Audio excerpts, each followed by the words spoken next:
getuienisse het, jy wat graag met ons deel, so na 5 of 10 minute, is jy welkom, praat met my, dan red ons dit, en jy kan dit met groot vrymoedigheid met ons kom doen, ons beveel dit aan, ons moedig dit aan. So, baie dankie, Pieter. Dankie vir die geleentheid. Ek glo die Here het my gelei om 2 kort getuienisse te gee. Ek het vir die Raad gevra vandag vir 10 minute, 5 minute. Ja, doppel. My oortuiging is dat die Here my so gelei het dat die getuienisse aansluit by die boodskappe wat ons boodskap van vrede Sondag het. So ook vandag, dat handel oor geloof, dat dit daarby sal aansluit. Die prediking is wonderlik en is opbouend, afhangende van ons eie gehoorsaamheid of ons doen wat ons hoor. Maar as dit 'n teorie bly in ons lewens en dit kom nie keer na die praktyk toe nie, dan beteken dit maar weinig min. Maar ek kan onthou van ons ouer gaande die ou spreekwoord wat sê wie nie waag nie, sal bedien nie. En ek het dit in my eie lewe ervaar en julle sal hoor in hierdie 2 getuienisse.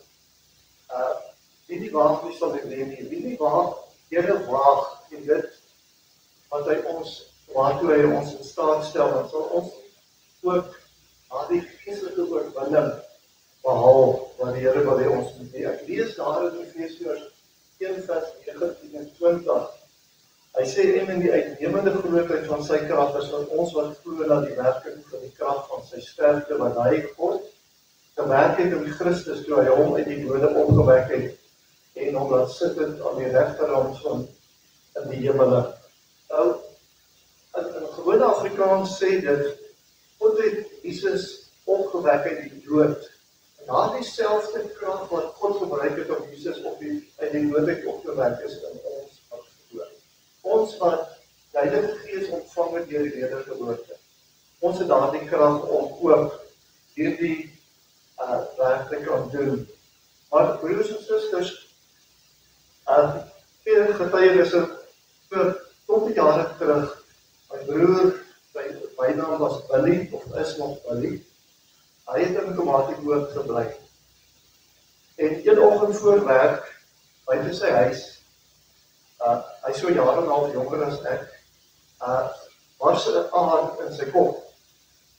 En hy word met 'n ambulans na Nelspruit Hospitaal vervoer en kort daarna met 'n helikopter na die UCMR in Pretoria. Hy het geweldige breinbloeding opgedoen toe ons, ek en Romeo van besoek in die hospitaal in die intensiewe eenheid. Toe lê hy daar met baie masiene en monitors gekoppel. Daar's geen reaksie, hy's basies soos dood. Sy oë is toe, iemand hy reageer op niks. En toe dit ons verskoon my as dat het traan gekom met sangwoord, dankbaarheid en God se genade. Want toe ons ingaan, ons kry die geleentheid om ons te besoek in die intensief. Toe, ek het ook al gehoor dat hulle sê, die mense wat in die koma is, vir jou as jy praat. Ek het as ek oor gaan praat, om te sê, lief,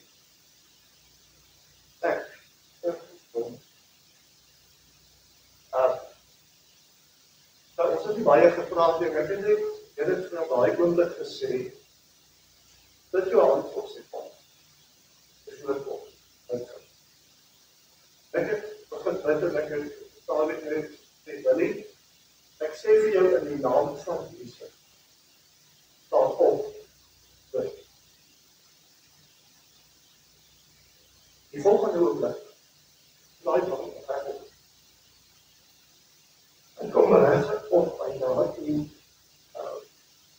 dood wat hy ervaar het, ek kom reg op, sy oor is oop, hy kyk verbaas rond in die en sê met julle, natuurlijk, toe gaan al die monitors af, steeksters kom in gehardloop, dan vir ons activiteer. As dit sê, as dit maar ek weer van ons boes,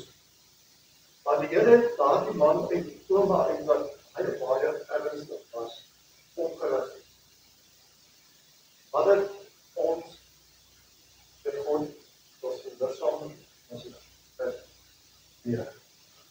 Tweede getuienis, my seun, derde kind van ons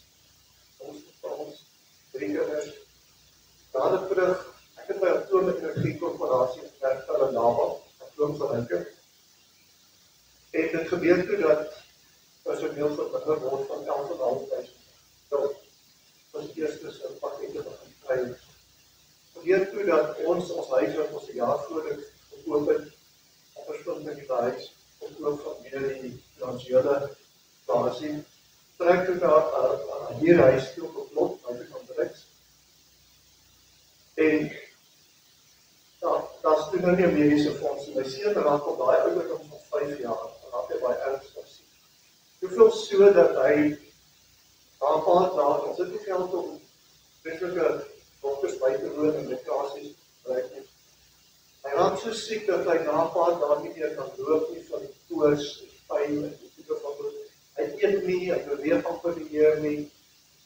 En die Here sê vir ek het hom, julle het so baie gepraat van Jakobus 5:14, wat daar staan, as daar sieke omdat julle is, wat er die ouderlinge kom, en vir homself onder aanroeping van die naam van die Here, het jy daar 'n belofte gesê, en ek sal aan die sieke genesing skep. Ons het baie daarvan gepraat, nooit dit prakties toegepas nie.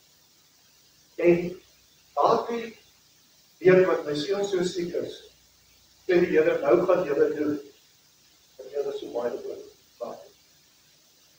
En vir die eerste keer doen ons van die oggend tot my seun bid. En kom ons steeds, gerust. Die dag daarna lê hy nog net so pap in sy bed. Ons is in ons stilte tyd, stuk ons hier aangestel. Here gee vir ons bemoediging, maar op die tweede dag dieselfde ding, en hy pap geen verandering. Derde dag, toe ons uit ons stilte tyd, elke keer die oggend as ons uit die stilte tyd uitkom, en vraag vir Robbie, hy vraag vir my, wat het die Here vir jou gesê? Jy ons gepraat, maar op die derde dag, kan jy onthou dit vir Robbie was het vir my nie. Jy sê die Here vir ons, as ek reg kom te Psalm 37:4, woord en werk en rustig voor. Kyk. En jy wat wil nog steeds net so pak, onder die hele. Hy reageer nie as ons praat, want hy weet nie. Ons het daai stadium net in hierdie huis ingetrek, en ek is besig om in buitekant my reg te pak.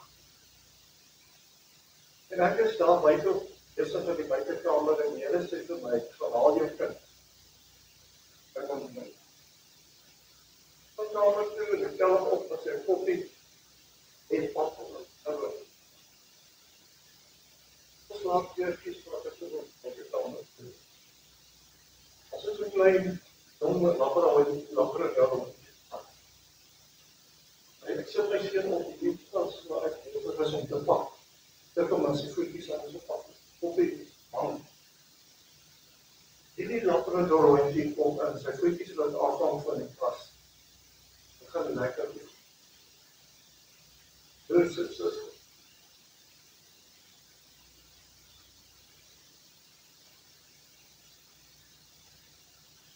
en dit is ek. Dis ek om. Daar staan oor. Ja, ek wacht.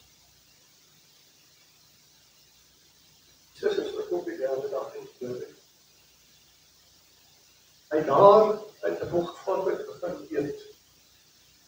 Was nie meer pap en uit. Jy weet om derde dag. Dit is wat. Dit is Abraham wat gestel. Abraham wat waar op die so ek weet nie nog is het tyd. Dit het ons in 3 dae. Maar ons moes gehoorsaam wees. 'n seun taal die Here geskou. Selfs tot hy broer, hy sluit af. Ons moet leer so baie, dit uit van ons is nie meer dit is. Ons het al soveel boodskappe soos verlede Sondag gehoor en dit vandag ook. Wat doen ons teorie? Om daai teorie oor in praktyk. Waar vir ons die Here, ek kan al weer die waakheid van die mediese wêreldse oudspreking, ek dink ons kan dit van toepassing maak op ons geloof.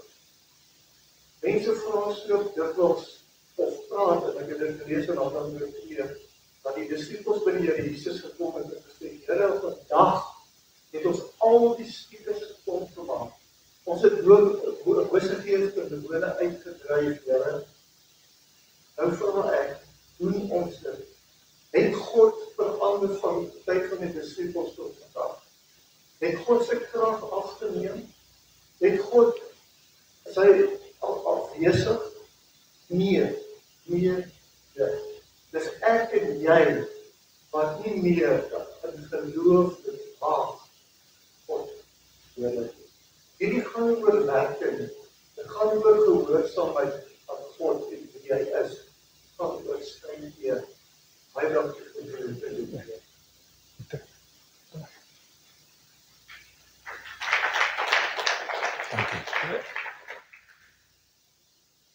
Baie dankie, Pieter, altyd goed om sulke getuienisse te hoor en dit sluit so aan by die woord.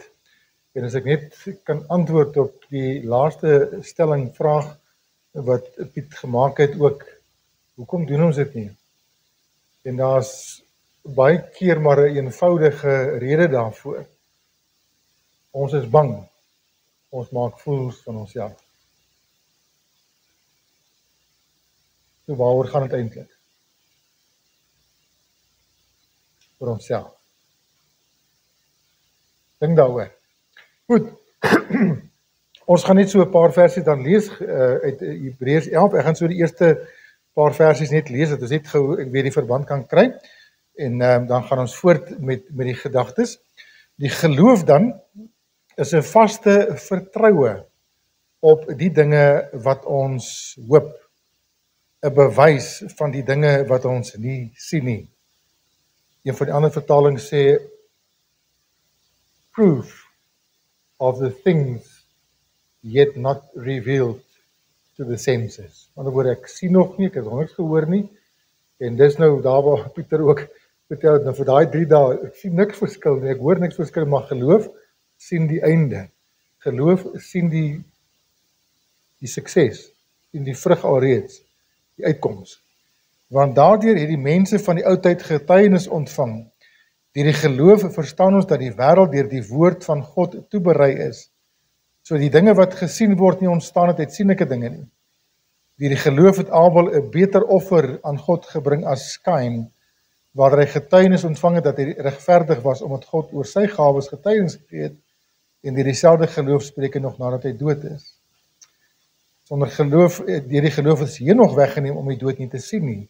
Hy is nie gevind nie omdat God hom weggeneem het, want voor sy wegneming het hy getuienis ontvang dat hy God behaag het. En sonder geloof is dit onmoontlik om God te behaag. Want hy wat tot God gaan, moet glo dat hy is en 'n beloner is van die wat hom soek. Met daai gedagte alleen kan ons vanmôre by stil staan en baie lank oor praat om te glo dat God is. En dan nog te praat ook en 'n beloner is van die wat hom soek, maar kom ons lees net tot daartoe wat vanoggend betref. Nou, ek dink ons almal sit met daardie ding in ons harte so dikwels. Ek wens my geloof was groter gewees. Of ons sê baie keer ek wens ek het so groot geloof gehad. My geloof is nou nie op daai vlak nie en dan probeer ons baie keer ons swak geloof, ons ongeloof, ons twyfel op 'n manier regverdig. En eintlik behoort nie een van ons 'n verskoning te hê om te sê ek het nie die geloof nie of ek het nie so sterk geloof nie. Want die groot probleem wat ons baie keer maar mee sit as kinders van die Here is ons bou nie aan ons geloof nie. Ons werk nie aan ons geloof nie. Ons doen niks omtrent nie. Ons aanvaar maar net as ek geloof nodig het, dan sal ek dit doen. Dan kom jy agter die dag wanneer jy geloof regtig moet toepas, het ek nie geloof nie. Of my geloof is nie sterk genoeg nie. dan staan ons verleë en ons beroof eintlik die Here van eer, want wat presies wat hy sê, sonder geloof is dit onmoontlik om God te behaag. Kan God nie eer nie. Ons kan nie die geestelike lewe eintlik geniet sonder geloof nie. En Judas 1 vers 20 is dit tog vir ons duidelik, maar julle geliefdes, moet julle self opbou in julle allerheiligste geloof en in die Heilige Gees bid. Julle moet julle self opbou. En 1 Petrus 1 vers 7 sê ook, sodat die beproefdheid van julle geloof, wat baie kosbaarder is as goud wat vergaan, maar deur vuur gelouter word, bevind mag word tot lof en eer en heerlikheid by die openbaring van Jesus Christus. Die beproefdheid van ons geloof, dit moet ondersoek word, dit moet geleentheid kry om te manifesteer, dit moet geleentheid kry om ons te openbaar, is my geloof werklik waar, op 'n standaard wat die Here behaag, op 'n standaard wat ek werklik waar ook die vrug van geloof, die uitwerking van geloof sal sien. Ons moet ons geloof gedurig deur ondersoek, en toe laas Sondag het ons ook net vinnig die eerste gedagte gepraat oor, ons met God se gesag en autoriteit moet ons aanvaar, voordat ons geloof op 'n volgende vlak kan kom.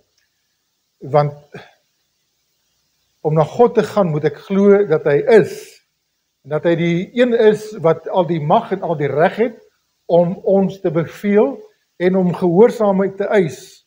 En toe het ons gekyk na 'n paar verwysings ook wat dit betref van mense het gesê het, op u woord sal ons die nette laat sak. Here, dit het gebeur, maar omdat u gesê het, op u woord handel ons.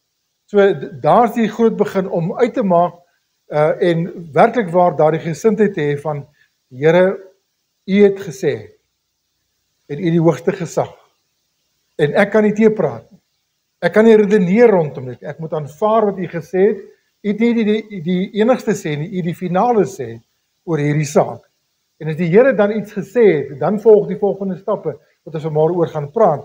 Maar net so 'n aanhaling wat vir my baie ook goed is, op die volgende bladsy.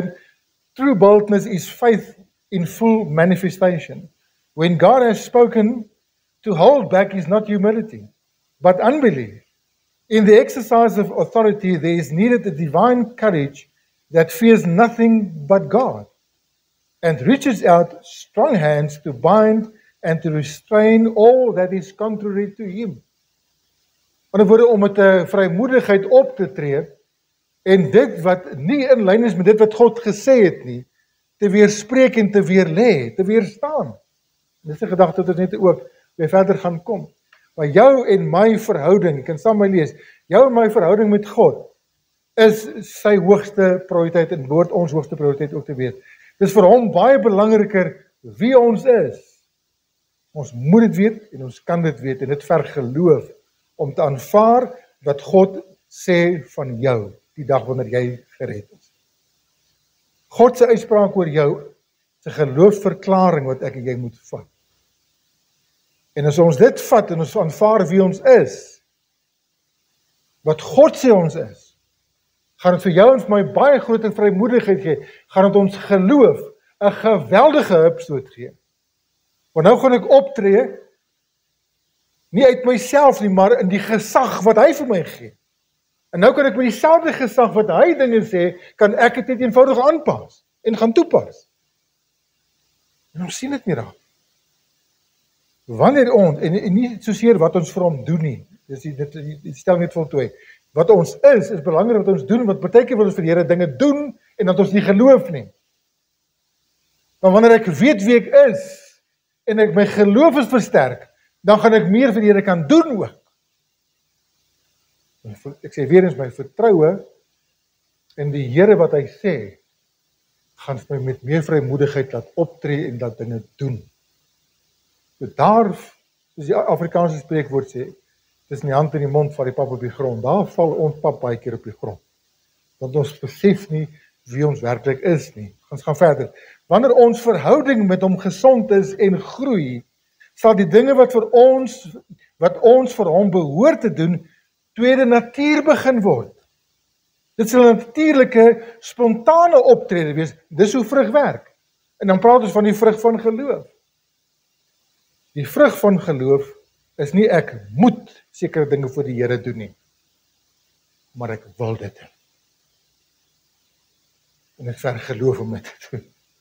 Ek sê weer, daai stelling wat ek dan maak, wanneer ons verhouding met hom gesond is en groei, en jou verhouding is gebaseer op die woord, sal die dinge wat ons vir hom behoort te doen, spontaan begin gebeur.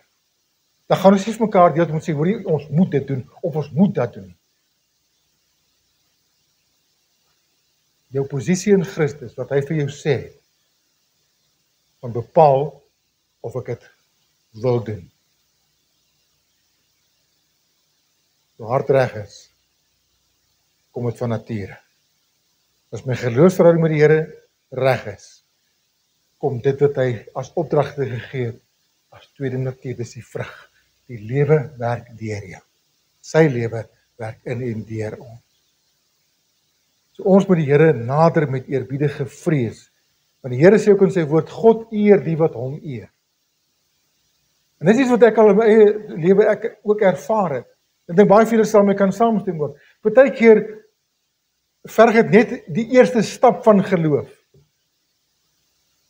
Dan eer die Here daardie, partykeer is dit selfs 'n onsekere ou stapie wat ons neem. 'n baie klein ou streekie wat ons gee, maar die Here eer die wat hom eer, en ons neem daardie eerste klein stapie in geloof, en wat doen die Here? Hy vat oor. En doen die res. Dan is nie my geloof mos nou nie meer nie. Dan is mos nou hy wat versterk het, maar hy vat van jou en vir my, partykeer op die proef, om te kyk of ons daai eerste klein treetjie wil gee.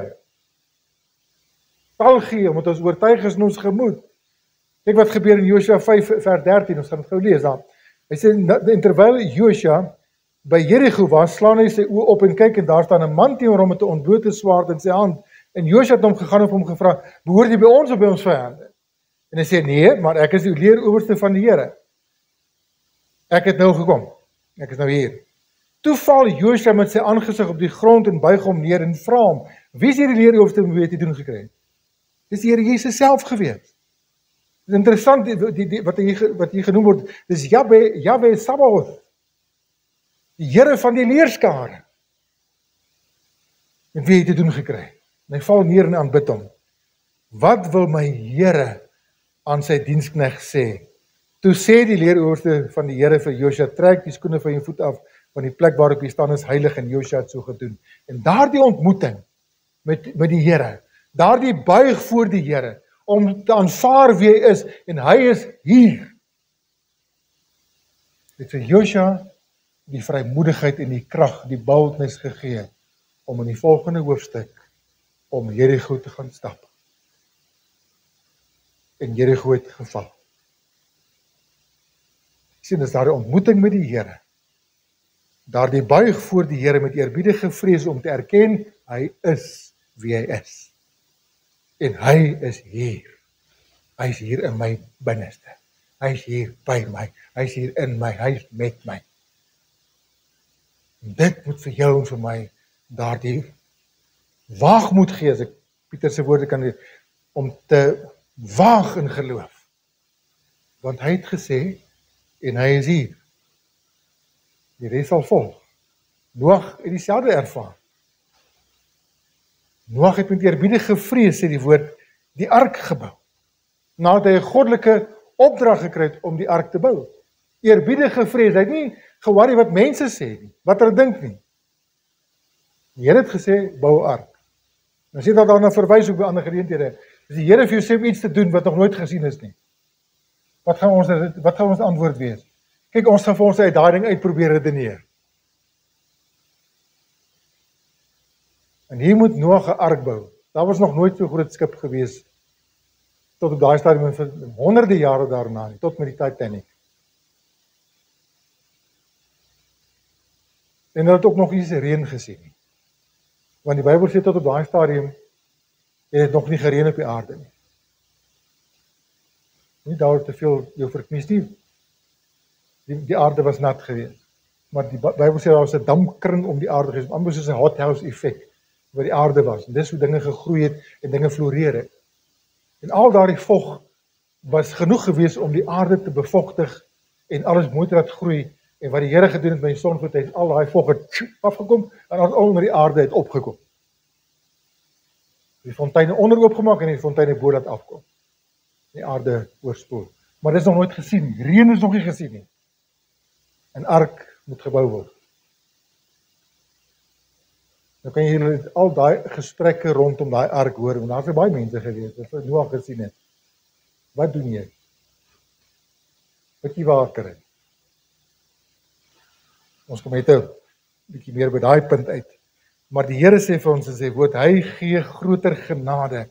Daarom sê God weerstaan die hoogmoediges. Wanneer ek en jy in trots optree, wat gaan nou van my gesê word, as ek nou hier 'n geloofsuitspraak maak, as ek nou hier die bil by die horings pak in 'n saak, en dit begin dink, jy my werk nie uit nie.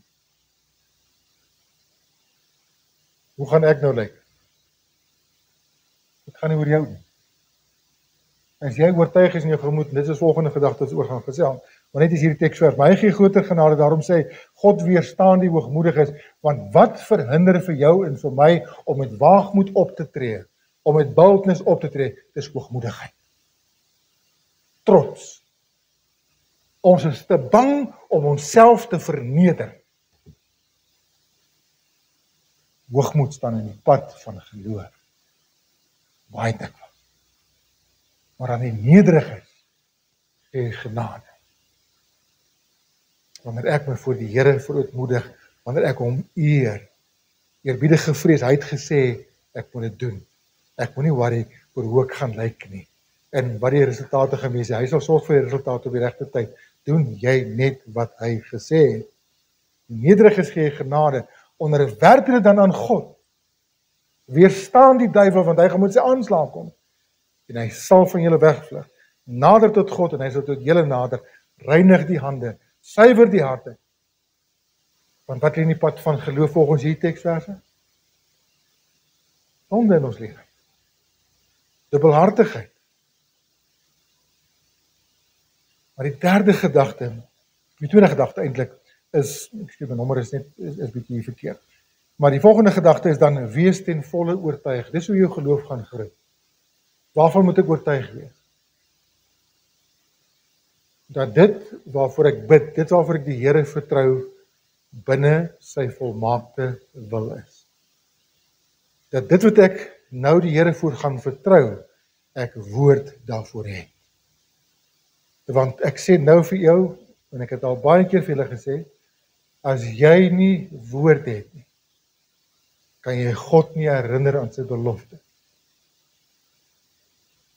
As jy geloof het, maar jy het nie woord nie, dan is dit geloof in jouself.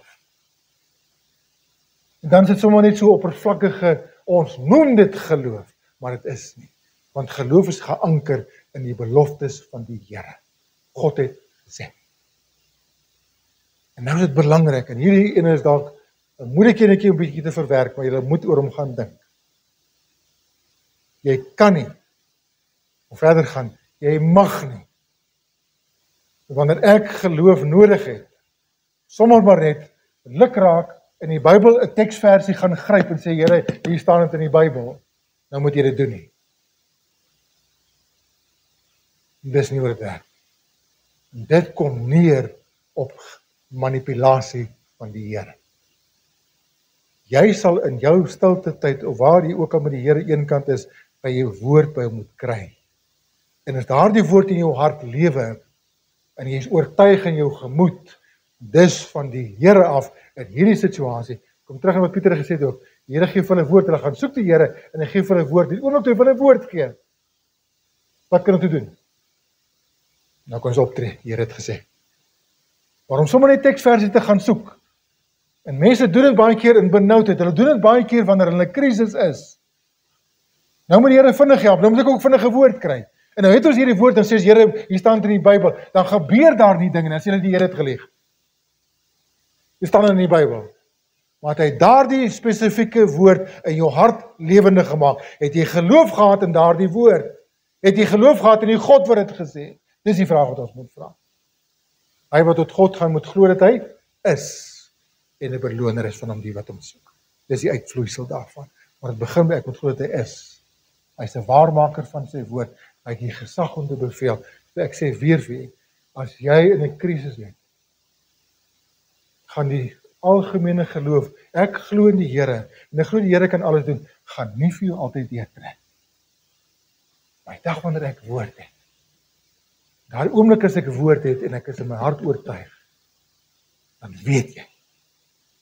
Dan gee dit vir jou 'n boldness. Dis weer eens, ek hou van 'n Engelse woordjie. Ek moet eintlik Afrikaans maak. Dat dit meer kan gebruik. Boldness, vrymoedigheid voor die Here. Maar dan het die Here dieselfde het vir ons woord gegee wanneer ons geloofstappe moes geneem het destyds toe ons in die sekulêre wêreld moes oorstap na geloofslewe toe. En die Here vertrou met niks nie. Geen inkomste vir 6 jaar. Net die belofte van die Here.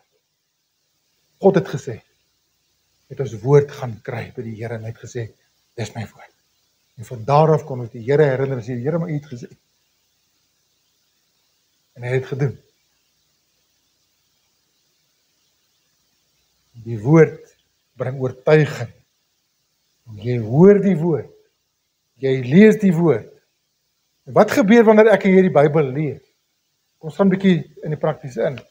As ek en jy die woord lees, ons kan baie maklik lees sonder dat ons regtig waar oplet. Ons kan baie keer lees en ons eintlik is ons maar besig om net die Bybel so te scan. En as ons nou klaar gescan het, dan voel ons daarin beter. Ons 'n bietjie salfies op die gewete gesit, dan voel ons beter. Nee. Doen dit almal by tye. Ja, dan nie altyd nie. Maar dit gebeur baie maklik. Veral as mense tydsbeperking ook het, daai tipe ding. Maar wanneer ek die woord lees en ek lees aandagtig, weet wat met jou gebeur? Dat wanneer jy lees, baie keer lees jy net op 'n normale spoed en jy lees en jy lees en lees en ewe skielik dan wag ek 'n bietjie gebeur teruggaan nie. En ek lees dit gou weer. Ek sê wow. Ek sê 'n bietjie dink wat hier so staan. Nie iets. Wat gebeur nou? Die Heilige Gees begin praat. En wat is hy besig om te doen hier in my verstand? Hy is besig om iets vir my oop te maak. Hy is besig om iets by my verstand te bring wat ek nou moet oorweeg. Nou dink ek daaroor. Ek oorweeg dit. En die oomblik as ek dit daai tyd wat ek dit oorweeg en oordink wat gebeur, ek handel met die feite. Ek sien dit het niks te doen met my situasie nie. Wat wil die Here vir my sê? Sê Here, hierdie maak my opgewonde. Hierdie klink vir my na 'n antwoord. Wat is besig om by die kant te gebeur? Daar kom 'n oortuiging. I'm convinced. This is true. This is God. Dis die antwoord. En oomblik as daai oortuiging daar is, dan gee jy die volgende vrymoedige stap. Nou begin jy te waag op daardie woord. Maar as jy nie tyd met die woord spandeer nie, gaan die oortuiging nie kom nie. En as die oortuiging nie daar is nie, gaan die geloof ook nie daar wees. So hoe meer tyd jy met die woord spandeer, hoe meer ek die woord bepeins en nie net lees nie, hoe groter is die oortuiging, hoe groter is die geloof. Die geloof dan is 'n vaste vertroue op die dinge wat ons hoop, 'n bewys van die dinge wat ons nie sien nie. En ek hou van die Engelse vertaling. Ek het in die week gou weer daarna gaan kyk wat daardie woordjie 'n bewys van die dinge wat ons nie sien nie eintlik beteken. Vaste vertroue, convinced. Wat ons hoop, 'n bewys van die dinge wat jy sien. Daai woordjie bewys is 'n interessante woord. Dit beteken eenvoudig die volgende: jy het die titelreg tot God se belofte. Dis joune. As die oomblik as ek geloof openbaar. Die oomblik as ek die Here op sy woord vat en ek is oortuig daarvan, dan het ek die titelreg van daardie belofte in my besit. Dan moet ek, dan sal ek optree en daarop handel. Sonder geloof is dit onmoontlik om God te behaag, want hy wat tot God gaan moet glo dat hy is en 'n beloner is van die wat hom soek. Numeri 23 vers 19 sê vir ons baie duidelik ook, God is nie 'n mens wat hy sou lieg nie, of 'n mensekind dit hom sou berou nie. Sou hy iets sê en dit nie doen nie? Dis 'n retoriese vraag wat daar gevra word. Sou hy iets sê en dit nie doen nie? Wat is die antwoord? Eintlik voor die hand liggend. Hy sal doen wat hy gesê het. Want God is wie hy is. Waaragtig en getrou. 'n Waarmaker van sy woord. Glo dat hy is en 'n beloner van die wat hom soek. Ek is oortuig van God. Ek is oortuig van sy beloftes. Ek is oortuig van sy goeie wil. Ek is oortuig van sy goeie bedoelings. Ek is oortuig van sy karakter. Waar kry jy dit alles? Net hier. Jy kan nie iemand anders se opinie oor God aanvaar nie. Jy moet dit wat hy van homself openbaar het in sy woord, moet jy aanvaar as 'n volle, volledige openbaring van sy hart, van sy wese, van sy wil. Romeine 4 vers 20, lees ons van Abraham.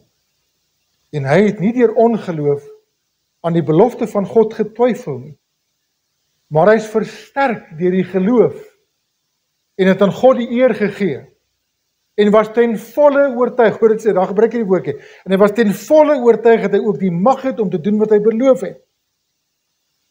Daarom is dit hom ook tot geregtigheid gereken. Wat is die beloftes wat die Here vir Abraham gegee het wat hy oortuig van was? Die Here het hom gesê, daar sal 'n nageslag wees. Dat vir jou 'n seun gee. Sara het hom nie baie gehelp in die opsig, natuurlik nie. Maar Abraham het God op sy woord gevat. En toe hy die seun uiteindelik kry, en die Here sê vir hom, gaan offer nou hierdie seun vir jou. Wat sou jou en my vraag onmiddellik gewees het? Maar Here, wat het my nageslag? Dan gaan nog 'n kind wees, nie? Wat nou?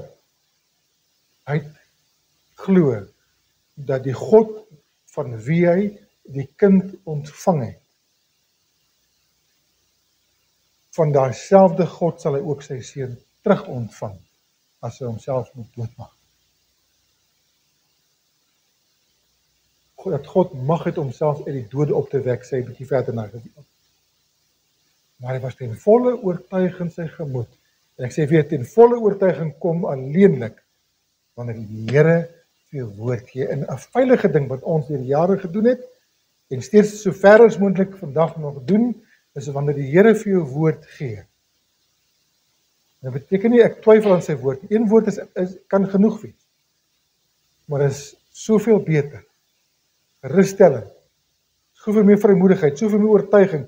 As ek die Here vir my woord gee en sê, Here, bevestig dit vir my, dat ek net seker maak die menslike aspek wat ek uithaal uit hierdie saak uit, maar geef my bevestiging vir my woord. Ek glo wat U sê. Maar Here, ter wille van my eie menslikheid en my eie feilbaarheid, Here, gee my nog woord. Bevestig dit net nog. Hy het ook gesê in sy woord, in die mond van 2 of 3 getuienisse sal elke saak vas staan. Soos die Here vir jou 2 of 3 teksverse gee, dan is dit mos nou 3 getuienisse wat ek het. En as hulle by mekaar aansluit, dan is ek oortuig. En dan gaan ek optree in geloof. Dit is baie belangrike punt daar. Dieselfde het gebeur toe blindes Jesus gevolg het ook. En nadat hy in die huis gegaan het, vers 28, en nadat hy in die huis gegaan het, kom die blindes na hom toe en sê, en Jesus sê vir hulle, glo julle dat ek dit kan doen? Wat antwoord hulle? Ja, Here. Dis oortuiging.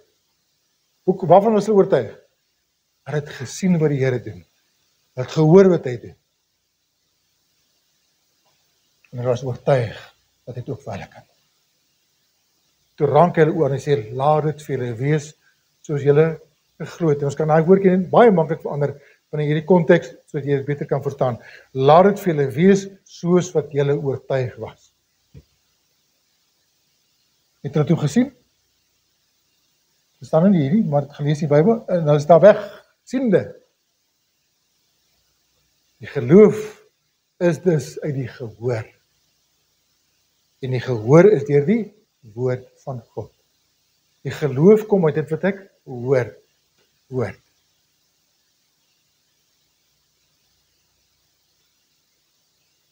Hoe dikwels stel ons onsself bloot aan die woord. Bou jou geloof deur die woord. Die volgende gedagte. Wees bedag op teenkante. Bedreigend. Om jou geloof te bou, gaan jy moet waak. Hoeveel keer kry jy dieselfde verband? Wanneer daar oor geloof gepraat word, wanneer daar gepraat word oor glo of vertroue, dan staan daar ook waak. Want jy bid nou vir 'n ding.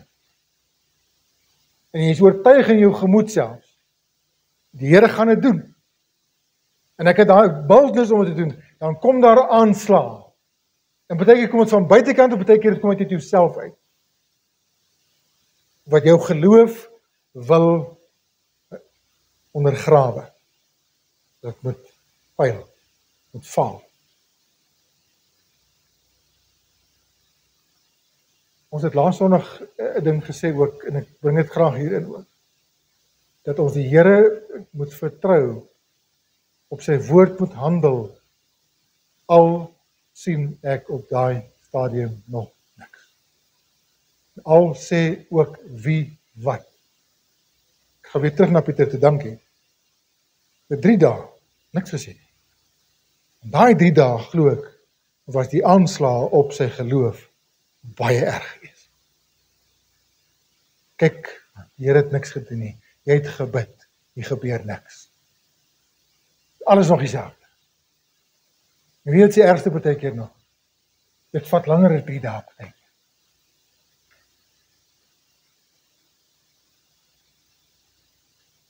En in die proses wat ek die Here glo en vertrou, raak dit nie beter nie, maar erger. Wie van julle dit al ervaar? En dat ons baie keer vir Here kan sê, Here, jy het nie mooi gehoor nie, ek het gesê, maak dit beter, nie erger. Here, wat nou? Ek het dan gebid. Kyk wat gebeur nou. Nou is die Here som heeltemal weg. Nou het hy my gelons.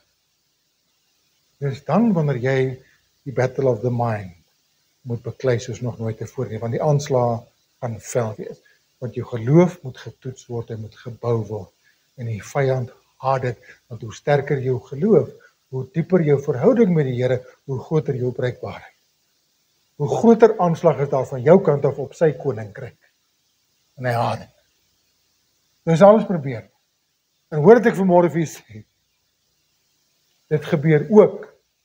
Hy kan selfs ander kinders van die Here gebruik om jou nie te versterk in jou geloof nie, maar om jou geloof af te breek. Dat mense nie kom met getuienis soos vanoggend nie, om jy te bemoedig, maar sê, ek het ook al daar, was ook al daar gewees, en ek het maar die selfde dinge gegaan, mense maar net bid, jong, maar net hoop, maar op einde die Here gaan maar besluit, kom maar met seker twak. En mense jou geloof kan verydel. Kyk wat het gebeur met een geval waar Jesus ook betrokke was, en toe Jesus in die huis van die owerste kom, en die fluitspelers sien, en die skare wat te kere gaan, ons praat van Jairus se dogtertjie, né? Sy is dood. Nou as die fluitspelers al daar is, né, en die mense gaan te kere met jy weet, dis verby. Want hulle het nie kom fluit speel, en het 'n vrolike geklank gemaak, hulle het kom speel om die mense aan te moedig om te huil. Hulle het fluit gespeel op 'n sad manier, om mense te stimuleer om te huil. Om soveel droefheid as moontlik en hartseer in daai situasie in te bring, want dit is wat die mense gedoen het. Treur. En toe Jesus dit sien, mense wat te kere gaan, sê vir hulle, gaan weg. Want die dogtertjie is nie dood nie, sy slaap. Wat het hulle gedoen? Maar hulle het hom uitgelag. Jy gaan partykeer wanneer jy 'n bold stap neem, te sê, wie die Here het vir my gesê, en ek vat hom op sy woord, gaan mense vir jou uitlag. Bible puncher, type pilot, hy wil onder die arm. Wie is jy? Wie is jou God? Mense gaan jou uitlag. Mense gaan die bietjie geloof wat jy dalk op daai stadium met mekaar geskraap het, in die grond vertrap, of probeer vertrap. Neem kennis daarvan. Dit gaan gebeur. twee blindes langs die pad, lees ons van. Toe hulle Jesus hoor verbygaan, roep hulle uit en sê, wees ons barmhartig, Here, seun van Dawid, en die skare het hulle bestraf. Want jy moenie Here pla met jou nonsens nie. Die Here is besig. Hy het nie nou tyd vir jou nie, jy moet nie meer met so ons dingetjie lastig val nie. En mens hoor partykeer kan vir Here sê, maar ek wil nie die Here lastig val met my probleem of met daai ding nie. Waar kom jy daar? Dis die taal van mense partykeer wat nog in ons ore klink wat iemand het dalk ergens vir jou gesê het. Op partykeer het mense 'n ouer gehad wat net heeltyd besig was en ek kon nooit by hom ingang vind nie. En ek kon nooit met hom oor dinge praat nie, want pa is te besig of ma is te besig. Ek dink ons God is ook so. Ek kan hom nie pla met hierdie goedjies. Nee. Skare het hulle bestraf, dat hulle moet stil bly, maar het al harder geroep. Nee, kom jy geloof. Dat die geloofstap geneem, agter Jesus aangestap. Van harder geskree, toe die mense harder van hulle bestraf, toe praat hierdie twee ouens net harder. So dis dalk 'n tip vir ons almal ook. Wanneer mense jou probeer stil maak, praat harder. Praat duideliker. Want dalk het hulle nie mooi gehoor nie. Sê vir hulle. Spreek in die situasie in. Al harder geroep, wees ons barmhartig. Toe gaan Jesus staan en roep hulle en sê, wat vir julle hê moet ek vir julle doen? Dat ons kan sien, Here. En sê vir hulle, nie teen woord, sien. Net 'n woord. Dit gebeur. Die vierde gedagte wat ek hier moet doen is, hou aan glo, hou moed en hou vas. In hierdie proses om my geloof te bou, want enigiets wat gebou word, vat tyd. Want as prosesse wat betrokke is, in dieselfde in die geestelike lewe ook, wees geduldig met jouself. Take small steps of faith. Die Here gaan dit eer. Maar as jy oortuig is van 'n ding, hou aan die Here vas, hou moed, staan vas. 'n Kananeese vrou het van daardie gebied gekom en hom geroep en gesê, wees my barmhartig, my dogter is erg van die duiwel besete, maar hy het haar nie 'n woord geantwoord nie. Toe kom sy disippels nader en vra hom en sê, stuur haar weg, want sy roep agter ons aan, sy is 'n nuisance. Maar hy antwoord en sê, ek is net gestuur na die verlore skape van die huis van Israel. En daarop kom sy en val voor hom neer en sê, Here, help my. En toe vaar, dis nie mooi om die brood van die kinders te neem. Die kinders is Israel. En die brood en die hondjies vir die hondjies te gooi, en die hondjies was die heidene. Soos Jesus eintlik vir hulle gesê het. Ek het gekom vir Israel. Kom vir die heidene op hierdie stadium.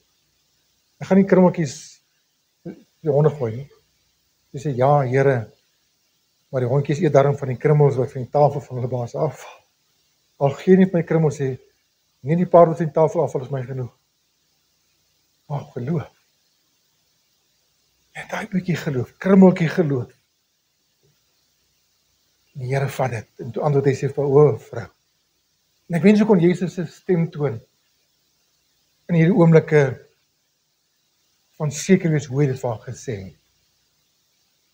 Maar hy sê vir haar, vrou, groot is jou geloof, laat vir jou wees soos jy wil hê. En haar dogter het gesond geword van daardie uur af. Daar gaan 'n aanslag op jou verstand wees, daar gaan 'n aanslag op jou denke wees, daar gaan tye wees dat jy mismoedig gaan raak, daar gaan tye wees wat ek nie op God se woord gaan het nie, maar op die tekens wat voor my is. Wat lyk asof die twee goed met mekaar bots. God het gesê, maar ek sien dit, Here. Om dan die tekens doelbewus te ignoreer, is nie maklik nie, maar dis 'n battle wat ons moet fight, wat jy moet vasstaan. God het gesê, ek moet oortuig wees. As jy nie oortuig is, gaan jy daar die toets stop. Dan gaan jy let op die tekens en nie op die woord nie. Hy het ook aan hulle gelykenis vertel met die oog, daarop het 'n mens gedurig moet bid en nie moedeloos word. En dan vra mense baie, maar as ek nou een keer gebid het, dan deur het ons nou gehoor, moet ek nou weer dieselfde bid. En dit klink asof ek nou die eerste keer nie geglo het nie, moet ek nou weer 'n keer bid. Jy moet net die siening so 'n bietjie skuif. As die Here sê ons moet oor en oor bid, dieselfde ding bid, aanhoudend bid, dan is dit nie om jou, dat ek en jy moet dink, Hy het nie gehoor nie. Dit gaan daaroor of ek en jy volhard, of ons regtig desperaat is, of ons regtig waar dringend is. Dis 'n geloofsproses waarmee jy besig is. Dis nie, ek kan hom moet twyfel. Ons twyfel in onsself. Dis oortuigend. En daai aanhoudend vra is 'n proses wat ek en jy baie keer uitmaak. En ek op 'n beter plek kan bring. En daar's geen fout om vir Here te sê, Here, hier is ek alweer nie. Maar ek weet hierdie eerste keer gehoor, maar Here, ek hou U vas. Ek bid steeds vir hierdie saak. En daar's ma's en ouers wat vir hulle kinders vir 30, 40 jaar gebid het en dieselfde gebed vir die redding van 'n kind gebid het dag en nag. En het nie opgegee. Om aanhoudend te bid beteken nie ek moet die Here se arm nou begin draai nie. En hoe langer ek bid, hoe meer kry ek sy arm gedraai nie. Hoe meer konwins ek hom om te doen wat ek gebid het nie. Dis nie waaroor dit gaan nie. Want jy kan nie. Ek en jy kan nie God se arm draai nie. Hy weet wat hy doen. Vertrou hom. Vat hom op sy woord. God, nou sê hy, sal God dan nie reg doen aan sy uitverkorenes wat dag en nag na hom roep nie, al is hy ook lankmoedig in hulle geval. Wat beteken hy woordjie lankmoedig? Makrothumia beteken net eenvoudig, die woordjie makro weet ons almal, groot. Thumia beteken van moed. Hy sê, al is hy lankmoedig in hulle geval, met ander woorde, kan ek Engels woord gebruik, al stretch die Here partykeer die tydperk so bietjie. Hy is lankmoedig. Hy weet waarmee, hy is in beheer. Hy het baie moed en hy het baie tyd tot sy beskikking. Ek en jy wat haastig is, né? Want ons wil quick fixes hê. Want alles is deesdae instant. Jy gooi net water by. Maar die geloof werk nie so nie. En is daar so 'n geestelike toepassing ook net, as jy kan gee. Ons sê kits goed is altyd jy gooi net water by. Geloof werk baie keer dieselfde. Ons moet water bygooi en die water is die woord. En hoe meer water jy bygooi, hoe meer woord jy in die situasie inbring, hoe langer gaan ek ook kan uithou.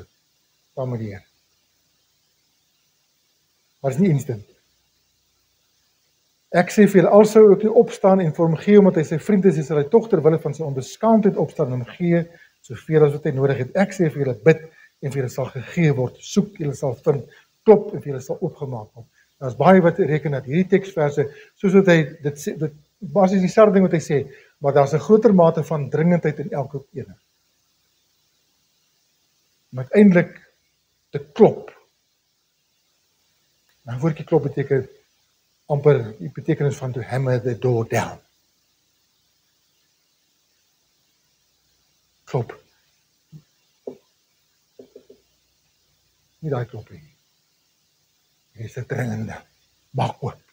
Klop. Dit is dringendheid wanneer jy so begin bid. Die Here eer daardie tipe van geloof. Jakob het dit gehad. Toe hy met die Here gestoei het op 'n punt gekom dat hy vir die Here gesê het, Here, ek sal U nie laat gaan tensy dat U my gee. En dis nie voorbarigheid. Dis nie verwaandheid.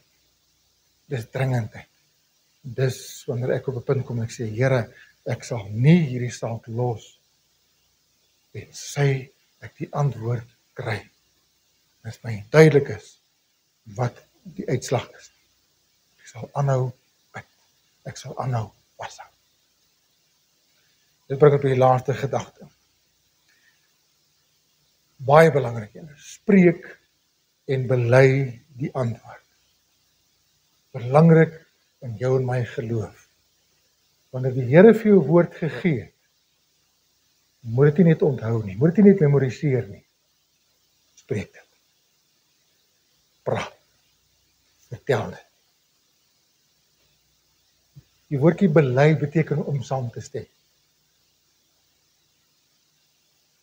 Wat moet ons mee saamstem? God se woord. Die Here het gesê, nou sê vir mense, weet jy, ek bid vir hierdie saak, maar die Here het my so kosbare woord gegee. Here het my gesê. Pieter, ek verwys weer terug. Spreek daardie woord. We kom by mekaar, die Here het my woord gee, ons spreek daardie woord. En wanneer ek die tekens na kyk, dan spreek ek die woord. En wanneer ek stil is op my eie, en ek kan vir iemand sê, dan sê ek dit in die geestelike domein in, want die duiwel moet daarvan kennis neem. Ek glo God en ek bely wat ek glo. Ek bely my verwagting, ek bely my hoop. Ek spreek dit. Ek wil sê 2 Korintiërs 4 vers 13. En omdat ons dieselfde gees van geloof het, soos geskrywe is, ek het geglo, daarom het ek gespreek. Glo ons ook, daarom spreek ons ook. So as jy glo, dan vertel jy daarvan. As jy glo, dan spreek jy dit.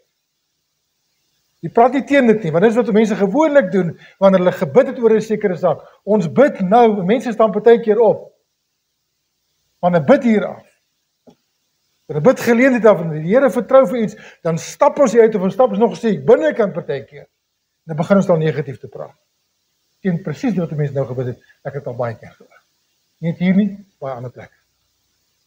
Amper soos daai, wat hulle die biddag gereël het in die dorp. Dus almal glo die Here gaan vir hulle reën gee. En toe hulle met iemand op straat te doen kry.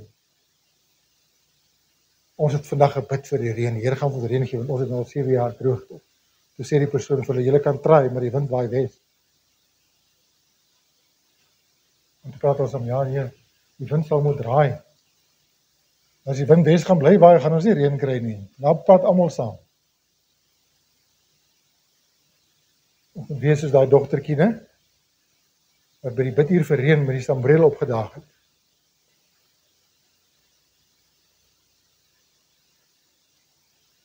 Die Here gaan, mense wat maak jy met die sambreel? Son is nie so warm, nie? Nee, ek is hier met my sambreel vir die reën. Want ons moet hier om te bid vir reën. Kinderlike geloof, maar ons moet spreek. Soos geskrywe is, ek het jou Vader van baie nasies gemaak voor die aangesig van God en weer geglo het, wat die dode lewend maak en die dinge wat nie bestaan nie roep asof hulle bestaan. Beteken moet ek en jy daai selfde beginsel handhaaf. Wanneer jy nog niks sien nie, en ek spreek God se woord en sê ek glo God, ek roep die dinge. Ek sien nog nie die genesing nie, ek sien nog nie die uitkoms nie. Ek sien nog nie die verandering, maar Here, ek spreek dit. Ek roep dit wat nog nie voor my bestaan nie, wat nog nie gestalte gevind het nie, wat nog nie gerealiseer het nie. Here, ek sien dit in my geloofsoog, ek roep dit tot stand. Here, U het gesê, want daarom sien ek dit al in my geloofsoog. Roep dit asof dit bestaan. Jy weet, die Bybel sê, dood en lewe is in die mag van die tong, né? En die wat dit onverskillig gebruik, sal die vrug daarvan eet. En partykeer kan ons geloof in 'n oomblik met 'n woord kanselleer. Deur nie saam met die oplossing, saam met God te stem nie, maar teen dit te praat saam met die mense en saam met die tekens te praat. Maar wat sê dit? Naby jou is die woord in jou mond en in jou hart. Dis die woord van die geloof wat ons verkondig. As jy met jou mond die Here Jesus bely en met jou hart glo dat God hom uit die dode opgewek het, sal jy gered word. Daai teksvers ken ons goed. Dis wanneer redding baie keer vir mense ook deurbreek. Wanneer jy glo, en kom ons praat mense vinnig daaroor. Baie mense sukkel met geloofsekerheid. Want dan vra ek baie keer vir hulle, het jy al vir iemand vertel wat die Here vir jou gedoen het? Sê nee. Wanneer gaan jy? Ek wag vir die geregte geleentheid. Ek dink jy het al baie geleenthede gehad. Jy vat hulle net nie. Want die oomblik as jy met jou mond die Here Jesus bely, en jy is oortuig van wat jy glo, en jy bely dit met jou mond, wat gebeur hier binnekant? Dan kom hy sekerheid, dan kom hy verligting, dan kom hy volle oortuiging, daai volle sekerheid. Want wat doen ek op 'n oomblik as ek spreek? Ek stem saam met wat God aangaande my sê. En daai teksvers geld nie net vir wanneer ons gered word nie. Dit geld vir elke ander geloofssituasie waarin jy jou bevind. Spreek die woord. Want met die hart glo ons tot geregtigheid en met die mond bely ons tot redding. Dis wat ook jy moet doen. Praat saam met die beloftes waarvan jy oortuig is en bely dat die nonsens wat ek baie keer kwytraak. Ons sê ons het nou gebid, nou is dit maar net 'n kwessie van wag en sien. Want mense sê baie keer amper in so 'n staat van moedeloosheid. Noodlot. Op om te sê, nou kan ons maar net hoop vir die beste. Die mens wik, maar God beskik. Maak ons ook goed is kwyt, maar ons is net oortuig gewees die Here gaan dit doen. Bely, preek sy woord. Geloof waarin gebou word. Geloof waarin gebou word, aanvaar God se autoriteit met eerbied. God het gesê. Ek is oortuig in my gemoed van sy beloftes. Ek het dit verwerk, ek aanvaar dit. Ek rus daaraan. As jy dit ons sê, ek kan rus in die wete, God se woord staan vas. Nou, dis wat geloof is, om te rus in die wete, God het gesê. Geloof wat waarin gebou word, is bedag en trotseer die hindernisse, die aanslag. Dit hou aan, vra en hou moed en staan vas, ten spyte van wat die tekens is voor ons baie keer. Geloof waarin gebou word, praat saam met God. Spreek die woord in die situasie in. Wees versigtig vir afbrekende woorde, ongelowige woorde, twyfelwoorde. Spreek lewe in die situasie. En die enigste lewe is dit wat God gesê, maak die verskil. Amen. Dan doen dit in jou besigheid. Dan doen dit in jou stilte tyd, in jou verhouding met die Here. Dan doen dit in jou huwelik. Dan doen dit in elke situasie, maar spreek God se woord in die situasie. Spreek daardie woord waarvan jy oortuig wat het gesê. Amen. Wees bedag op die toetse. Hulle gaan kom. Sien dit nie as hindernisses nie, sien dit as geleenthede. Ons het 'n prinsipaal by die Bybelskool gehad oor meneer Kittels. 'n Kort ronde mannetjie gewees. Bosbach. Hy het altyd gesê, temptations and trials can either be stepping stones or stumbling blocks.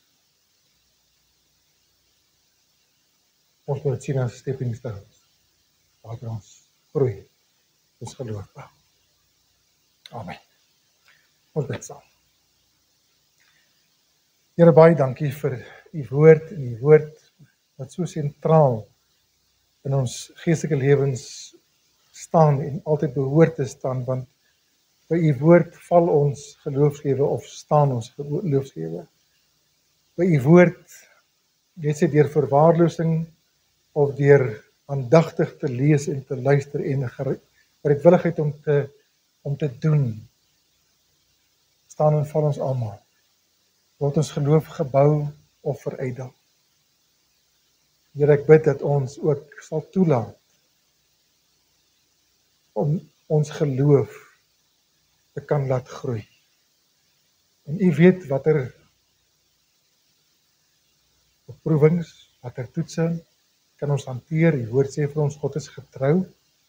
Hy sal nie toelaat dat ons bokant ons kragte versoek word nie, maar hy sal ook saam met die toetse die uitkoms gee, sodat ons dit kan verdra.